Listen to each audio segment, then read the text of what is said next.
I'm RENATA AVILA. I am the CEO of the Open Knowledge Foundation, an organization working at the intersection of open data, participatory approaches so citizens can engage with technology, and also the possibilities of opening knowledge for everyone. My background is in law, but I have been working at the intersection of law and technology for the last 20 years. And I have also, in my past life, I was litigating human rights cases back home in Guatemala.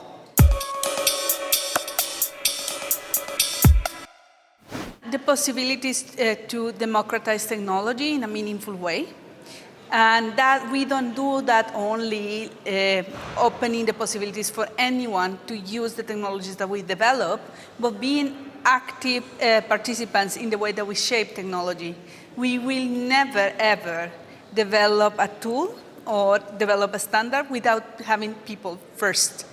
And at the first day and at the last day of our development and deployment and testing, and then we lock the technologies open so other people can participate, other people can localize, and other people can take advantage of our work.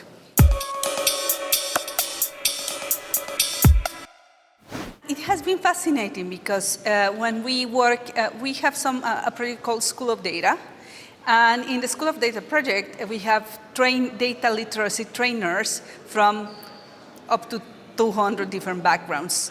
And when very different people come together, what we have learned is that there's always a point where they meet. There's always a common denominator.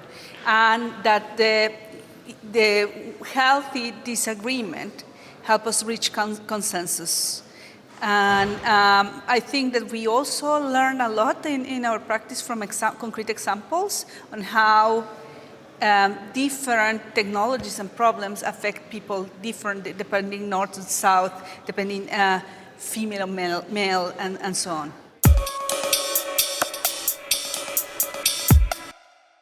I was very excited to come here for the launch of the Peace Tech Hub. It's a wonderful effort. We have been partnering with them in the ideation phase since last year. And this is the place that organizations from civil society should be.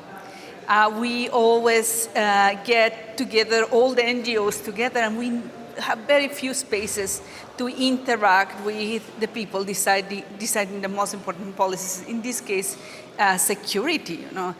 Usually the security fora are closed doors, invitation only, closed doors, and very opaque. And what I have found here is a completely different approach. We are not only invited, we are at the table, and our ideas and our projects and our approaches are listened to. And open to other perspectives approach is the most effective for a resilient, lasting security policy.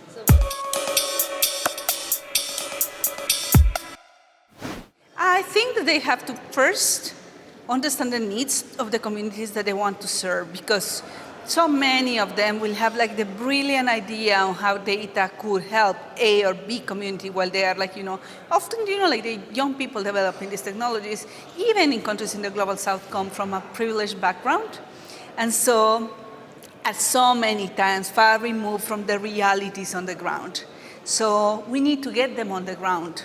We need to get their hands dirty, not dirty in the sense, but to feel the hard work that, for example, people working on healthcare or people working in agriculture, the real needs, And when we have that exchange, that human exchange, then they can co-develop the technological or social solutions that are needed. But first, they have to understand the realities. Technology shouldn't be, for the purposes that we are talking here, shouldn't be a solitary act in the basement alone with your computer and your video games, basically.